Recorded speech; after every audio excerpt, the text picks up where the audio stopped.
দীর্ঘ ২ দশকের যুদ্ধ ও রাজনৈতিক অস্থিরতার পরও আফগানিস্তান এখনও শান্তি ও স্থিতিশীলতার মুখ দেখতে পারছে না।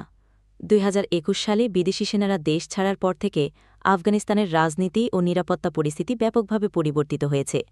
অনেক অঞ্চল এখনও অস্থিতিশীল এবং সাধারণ মানুষ প্রতিদিন ভয় ও দুশ্চিন্তার মধ্যে জীবনযাপন করছে। আফগানিস্তানের অন্যতম বড় সমস্যা হল অর্থনৈতিক সংকট।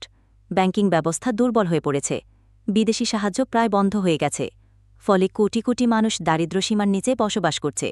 জাতিসংঘ ও আন্তর্জাতিক সংস্থাগুলোর রিপোর্ট অনুযায়ী আফগানিস্তানের প্রায় ২ কোটি মানুষ আজ খাদ্য নিরাপত্তাহীনতার মধ্যে ভুগছে।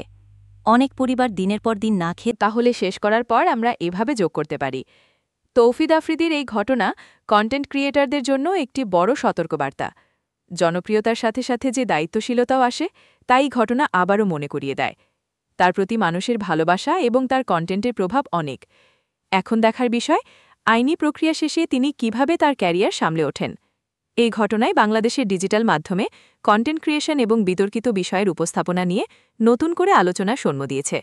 আশা করা যায় এই ঘটনার পর সবাই আরও দায়িত্বশীলতার সাথে কন্টেন্ট তৈরি করবেন এবং সবার কাছে সঠিক তথ্য পৌঁছানোর চেষ্টা করবেন। ধন্যবাদ সবাইকে। সুস্থ থাকুন।